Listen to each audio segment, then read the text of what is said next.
Hello, and welcome back for another episode of the Accessible Technology Podcast. My name is Phoebes, and this is a podcast where you get to hear all about the everyday technology that is accessible for disabled people, as well as what tech is less accessible, and where you also get to learn details on how I think technology companies can continue making their technology more accessible.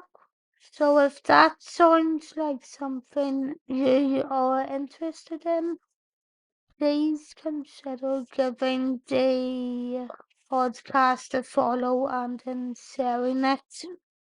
I have been paralyzed from the neck down since 2001, which means my only bit of movement is my head. So each of the reviews and tech stories you hear on here are going to all be from the point of view of someone who has less mobility and therefore relies on very much one tap slash one finger slash one stylus functions. The podcast, however, is available to listen to by searching for it on Apple Podcasts, Amazon Music, Audible, Google Podcasts, except that is only until April, and Spotify. However, you can also support the podcast by going over to the Phoebes Now page over on buymeacoffee.com, where you will have the option to give me a one-time donation or to check out other bits of exclusive content. In this episode that you're about to hear, you're going to be hearing a review of Apple Arcade, but please keep in mind that the review that you hear as the main bit of audio in this episode actually comes from a YouTube video which was uploaded to the channel back in 2019.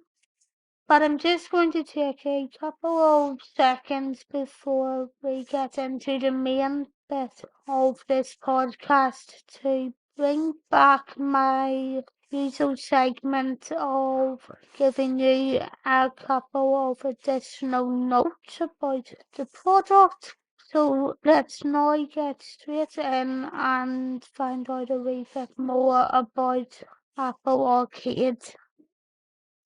So Apple first announced Apple Arcade on March the 25th, 2019, describing it on their newsroom site as the world's first game subscription service for mobile, desktop, and for living room devices. It launched in September 2019 with 71 games, with Apple then aimed on expanding to 100 games by 2020.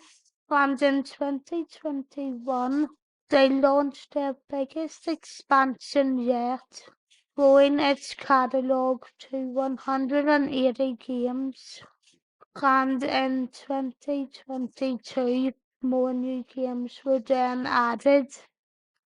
As of 2023, over 200 games are available in the library, and with a subscription charge of $4.99 per month or $49.99 per year, which can be seen as a cheaper gaming service for less. So now let's jump into the initial review that I gave of it, which was when they just had 71 games. Apple Arcade is a subscription service from Apple, where Apple has joined forces with some of the world's most visionary developers to give you unlimited access to over 100 games, rolling out over the next few months. Apple's plan is to push the boundaries and make it possible to create the games of your dreams, which you can download for free with one cheap bundle. There are a range of games and genres available, including ones like Isekai of the Deep, Sonic Racing, and loads of other genres like puzzles. With Apple Arcade, you have access to literally every type of game, and with multiplayer options as well. Most of the games I find accessible, but some are easier to play on some devices more than others.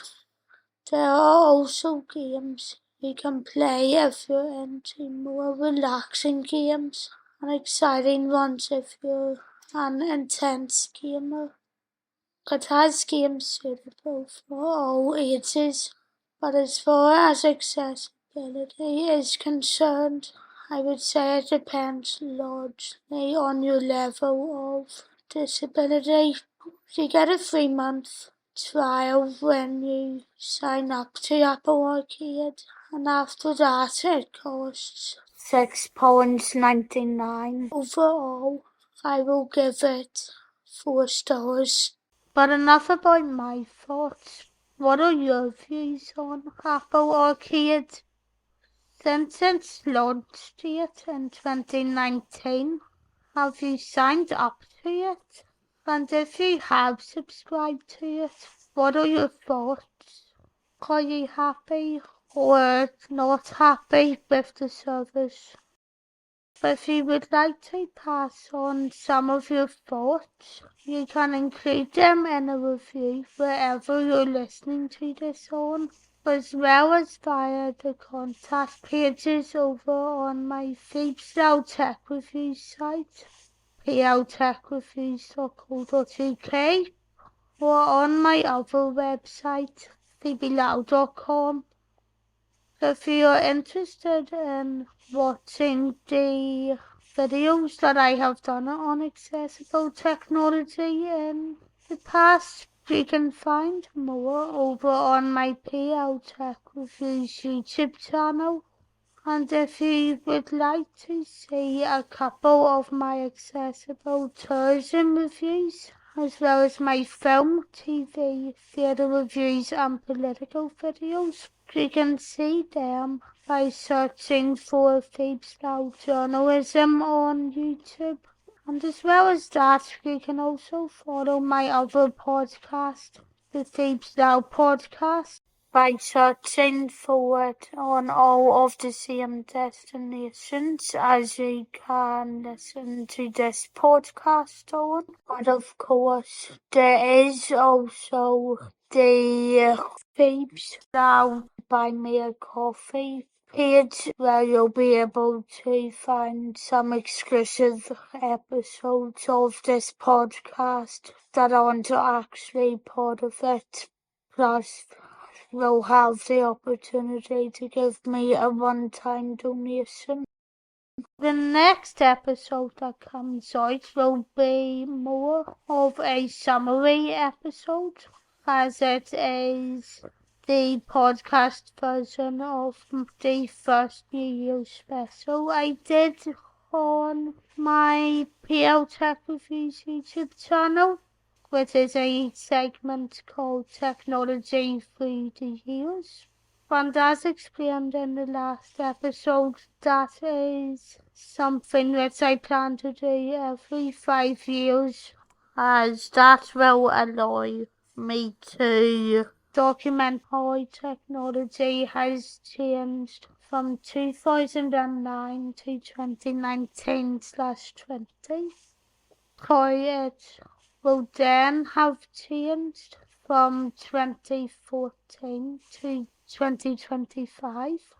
Although that might be a wee bit scary for us to jump into, but interesting, and then so forth and so forth every 5 years.